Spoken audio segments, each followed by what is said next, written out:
Good morning students. पिछले video में हमने मैग्नेट और उसके विभिन्न प्रकारों के बारे में डिस्कस किया था कि हमारा मैग्नेट क्या चीज़ है और मैग्नेट कितने अलग अलग रूप में हमें मिलता है। अब उसी चैप्टर के आगे हम अपना नया टॉपिक शुरू करेंगे जिसका नाम है टर्मिनोलॉजी रिलेटेड टू मैग्नेटिज्म, चुंबक से संबंधित परिभाषाएं। तो इस टॉपिक में जो आज का हमारा वीडियो है, चुंबक से संबंधित बहुत ही इंपॉर्टेंट परिभाषाएं हैं चुंबक से संबंधित, जो इस पूरे चैप्टर में भी आपको बार बार रिपीट होंगी और कई ऐसे चैप्टर्स हैं जो इनसे संबंधित रहेंगे। तो इन सारी परिभाषाओं को डिस्कस करने से पहले हम थोड़ा नज़र डालेंगे एक बार दोबारा मैग्नेट और इलेक्ट्रोमैग्नेट पर। तो अगर हम मैग्नेट की बात करें, आपको पहले भी बताया था मैग्नेट क्या होता है। कोई भी एक ऐसा पदार्थ या वस्तु है जो लोहे या लोहे से बनी हुई वस्तुओं को अपनी ओर आकर्षित करता है। और टाइप में हमने देखा था उसमें कि जो हमारे मैग्नेट हैं वो दो प्रकार के थे, मेनली परमानेंट और टेम्परेरी। अगर हम उसकी बात करें तो टेम्परेरी मैग्नेट और परमानेंट मैग्नेट में जो हमारा परमानेंट मैग्नेट था वो क्या था, जिसकी मैग्नेटिक प्रॉपर्टीज़ लंबे समय तक रहे और उसकी एक हम अपनी सुविधा के अनुसार अपनी एक निश्चित आकार और डिज़ाइन उसका बना सकते थे।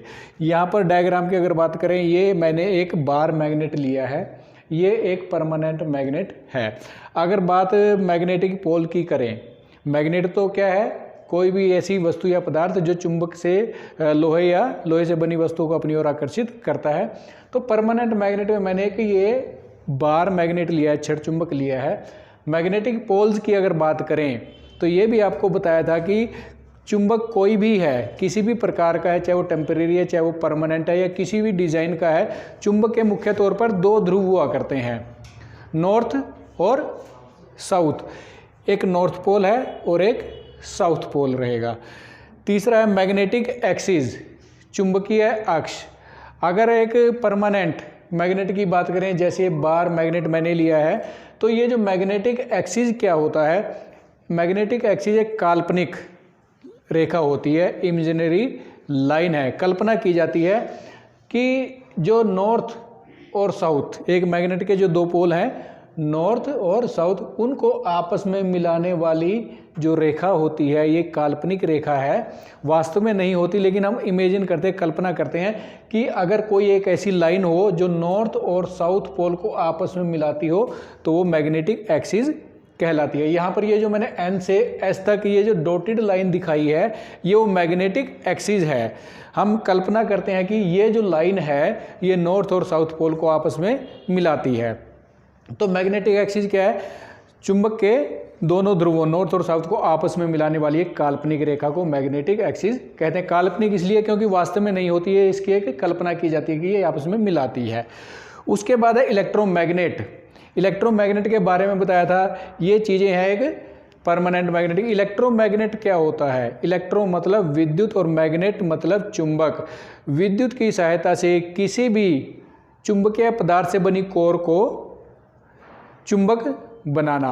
अगर तो हम किसी भी चुंबकीय पदार्थ को, जो मैंने बताया था, मान लीजिए एक लोहा है, लोहे की अगर हमारे पास एक कोई कोर है, उसको हमने चुंबक बनाना है विद्युत की सहायता से, तो कैसे करते हैं, एक कोर के ऊपर, लोहे की कोर के ऊपर एक हम चालक का तार लपेटेंगे, टर्न देंगे और जब ऐसे ही उसको विद्युत से जोड़ेंगे तो वो इलेक्ट्रोमैग्नेट बन जाएगा।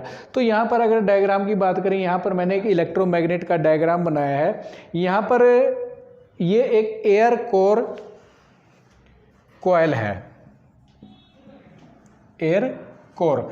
एयर कोर का मतलब, कोर मैंने पिछली बार भी बताई थी कि चुंबक बनाने के लिए जिस मटेरियल का इस्तेमाल करेंगे हम, जिसके ऊपर तार लपेटी जाएगी, चालक तार लपेटी जाएगी, वो कोर कहलाती है। अगर तो मैं यहाँ आयरन का वो पीस लूँगा जिसके ऊपर तार लपेटेंगे तो वो आयरन कोर कहलाएगी। तो यहाँ पर कुछ नहीं है, ये कॉइल वैसी लपेटी गई है, इस कॉइल के जो टर्न के बीच में नेचुरली एयर है, हवा, तो ये एयर कोर कॉइल कहलाती है। अगर इस कॉइल को मैं मेन सप्लाई और एक स्विच के द्वारा आपस में जोड़ दूं तो क्या होगा, जैसे स्विच ऑन होगा तो इस कॉइल में से करंट गुजरना शुरू होगा और करंट गुजरने के कारण इस कॉइल के चारों तरफ एक चुंबकीय क्षेत्र पैदा हो जाता है, हम चुंबकीय गुण इसमें आ जाते हैं। तो अगर इस प्रकार से विद्युत की सहायता से किसी चालक को या किसी कोर को जिसके ऊपर चालक लिपटा हो उसको हम चुंबक बना दें तो वो इलेक्ट्रोमैग्नेट कहलाता है, विद्युत चुंबक। अब ये जो विद्युत चुंबक है, अगर हम एक परमानेंट मैग्नेट और इलेक्ट्रोमैग्नेट विद्युत चुंबक की अगर हम देखें तो मैंने डायग्राम में कुछ रेखाएं डॉटेड लाइंस बनाई हुई है। यहाँ पर भी ये लाइंस बनाई हुई है मैंने और यहाँ पर भी बनाई हुई है। ये लाइंस क्या होती हैं? ये होती हैं चुंबकीय रेखाएं।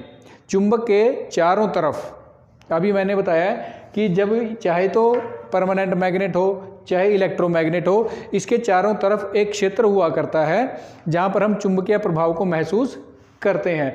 तो चुंबक के चारों तरफ, चाहे वो परमानेंट मैग्नेट है चाहे वो इलेक्ट्रोमैग्नेट है, उसके चारों तरफ एक क्षेत्र हुआ करता है जहाँ तक उसके चुंबकीय प्रभाव को महसूस किया जा सकता है। अब ये जो लाइंस मैंने दिखाई है इसके चारों तरफ, चाहे वो इलेक्ट्रोमैग्नेट के चारों तरफ है चाहे परमानेंट मैग्नेट के चारों तरफ, ये चारों तरफ वही क्षेत्र है जहाँ पर इनके प्रभाव को महसूस किया जा सकता है। इनको बोला जाता है मैग्नेटिक लाइंस ऑफ फोर्स, चुंबकीय रेखाएं। चुंबक के चारों तरफ जो क्षेत्र होता है उसमें चुंबकीय रेखाएं मौजूद हुआ करती हैं। ये अदृश्य रेखाएं हुआ करती हैं, ये नज़र नहीं आती लेकिन वास्तव में ये मौजूद होती हैं। तो ये जो चुंबकीय रेखाएं हैं इनके भी कुछ गुण हुआ करते हैं। जैसे ये जो चुंबकीय रेखाएं होती हैं हमेशा एक क्लोज लूप में हुआ करती हैं, मतलब अगर शुरू होंगी तो कहीं ना कहीं ये जाकर ख़त्म होंगी। इस प्रकार से क्लोज लूप में हुआ करती हैं ये रेखाएं। और दूसरी बात कि ये जो चुंबकीय रेखाएं होती हैं ये हमेशा उत्तरी ध्रुव नॉर्थ पोल से निकलती हैं और साउथ पोल पर एंड होती हैं, ख़त्म होती हैं। हमेशा नॉर्थ से शुरू होंगी और साउथ पर जाकर एंड होंगी। अगर हम ये देखें इस तरफ, ये भी नॉर्थ से शुरू हुई साउथ तक गई है, ये भी नॉर्थ से जाकर साउथ तक शुरू हुई है। तो चुंबकीय रेखाओं का एक गुण क्या है? एक तो क्लोज लूप में रहेंगी, ये हमेशा नॉर्थ पोल से निकलेंगी और साउथ पोल पर एंड होंगी। तीसरा गुण क्या है इन पर? कैसी होंगी मैग्नेटिक लाइन ऑफ फोर्स? कोई भी दो रेखाएं आपस में एक दूसरे को नहीं काटती, ये हमेशा एक गैप बनाकर चलती हैं। कभी भी कोई भी एक रेखा दूसरी चुंबकीय रेखा को नहीं काटेंगी। और चौथा गुण क्या है इनका? कि एक समान रेखाएं एक दूसरे को धकेलती हैं और अलग अलग एक दूसरे को आकर्षित करती हैं। तो ये था हमारा मैग्नेटिक लाइन ऑफ फोर्स, जिनको हमने चुंबकीय क्षेत्र का नाम भी दिया है। चुंबक के चारों तरफ मिलता है ये हमें। तो उसके बाद हमारा जो इलेक्ट्रोमैग्नेट के बाद है मैग्नेटोमोटिव फोर्स, एमएमएफ का नाम दिया गया इसको, मैग्नेटोमोटिव फोर्स एमएमएफ। ये एमएमएफ क्या है? अभी मैंने बताया कि इलेक्ट्रोमैग्नेट कब बनता है? जब हम इसको बाहर से कुछ एक्सटर्नल सप्लाई देंगे तो ये जो कॉइल है हमारी ये इलेक्ट्रोमैग्नेट बन जाएगी। अब ये जो इलेक्ट्रोमैग्नेट बनने के लिए जो हमने बाहर से फोर्स दिया है उसका नाम लिख दिया हमने मैग्नेटोमोटिव फोर्स। ये जैसे इलेक्ट्रिसिटी में हमने ईएमएफ किया था इलेक्ट्रोमोटिव फोर्स, उसका क्या था? किसी भी इलेक्ट्रिकल सर्किट में इलेक्ट्रॉन्स को जो सर्किट में चलाने के लिए हमें बल का इस्तेमाल करना पड़ता है, वो इलेक्ट्रोमोटिव फोर्स था। यहाँ पर है मैग्नेटोमोटिव फोर्स, मतलब एक इलेक्ट्रोमैग्नेटिक सर्किट में किसी भी कॉइल को मैग्नेट बनाने के लिए जो एक्सटर्नल फोर्स बाहर से जो हमने फोर्स दिया है वो होगा मैग्नेटोमोटिव फोर्स। एमएमएफ के द्वारा उसको दिखाएंगे और उसको कहेंगे मैग्नेटोमोटिव फोर्स। किसी भी चुंबकीय सर्किट में किसी भी कॉइल को या कोर को चुंबक बनाने के लिए जो एक्सटर्नल सप्लाई या फोर्स लगाया जाता है वो मैग्नेटोमोटिव फोर्स कहा जाता है। यहाँ पर ये जो मैंने बैटरी लगाई है ये एमएमएफ का सोर्स है, मैग्नेटोमोटिव फोर्स। ये बल लगाएगी, ये वो सप्लाई देगी कि ये मेरी कॉइल इलेक्ट्रोमैग्नेट बन जाए।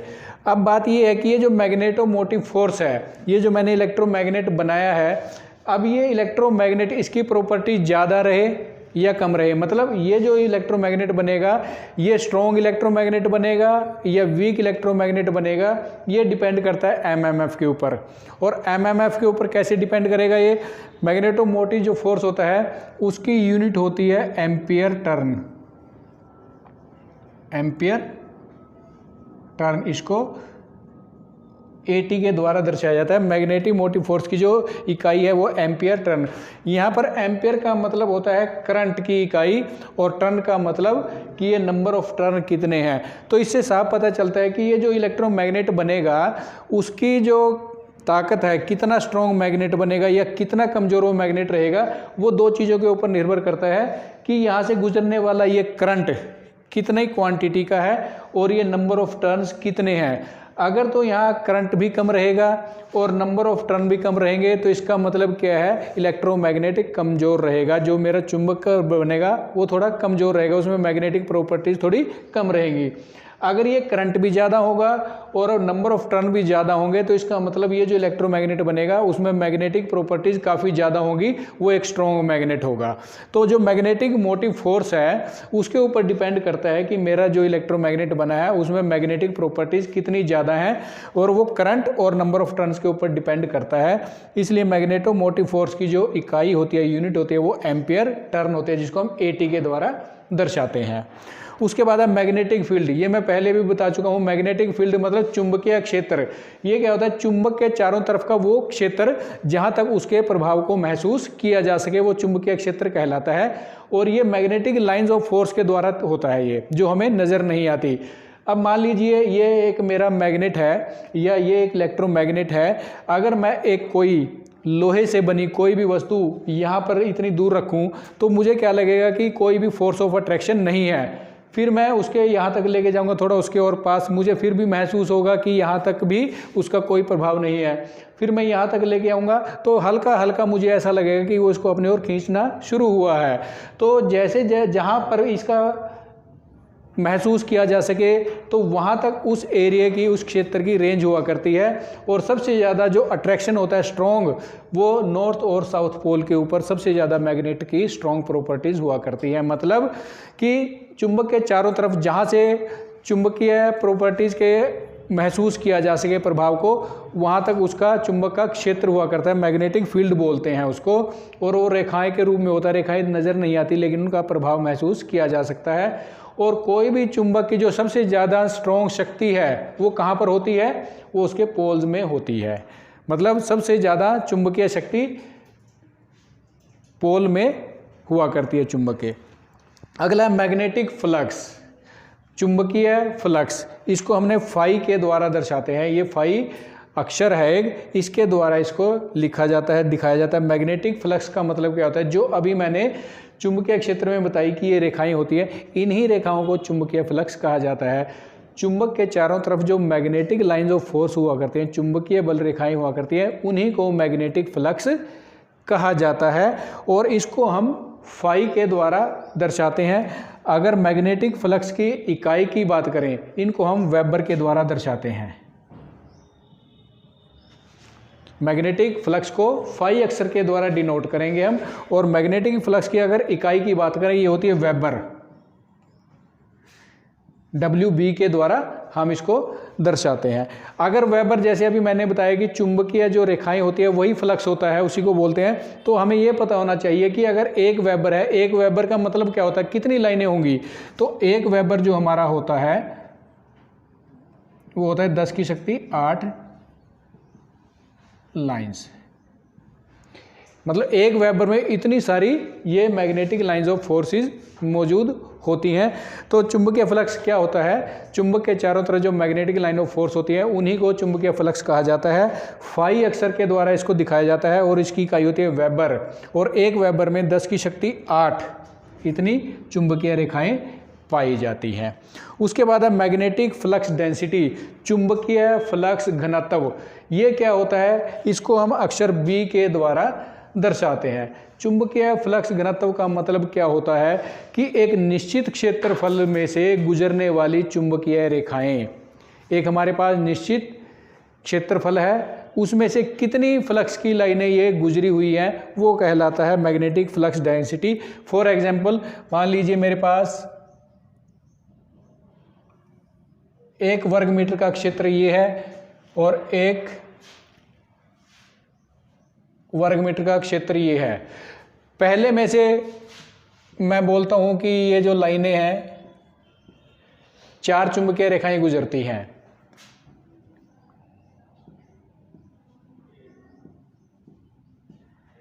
और दूसरे में से क्षेत्रफल उतना ही है, लेकिन पहले में 4 चुंबकीय रेखाएं हैं और दूसरा क्षेत्रफल बिल्कुल उतना ही है, 1 वर्ग मीटर का, लेकिन उसमें से 8 चुंबकीय रेखाएं गुजरती हैं।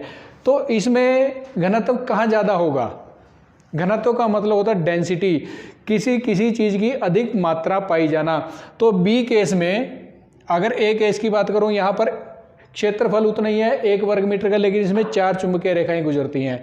यहाँ पर भी उतना ही क्षेत्रफल है बी केस में 1 वर्ग मीटर का, लेकिन इसमें लाइनें डबल हो गई हैं, तो इसका घनत्व ज़्यादा है। तो चुंबकीय फ्लक्स घनत्व का वही मतलब है कि मैग्नेटिक फ्लक्स और डेंसिटी घनत्व कि एक निश्चित क्षेत्रफल में से गुजरने वाली चुंबकीय फ्लक्स रेखाओं को चुंबकीय फ्लक्स घनत्व कहा जाता है कि एक निश्चित क्षेत्रफल में से कितनी चुंबकीय रेखाएं गुजरती हैं।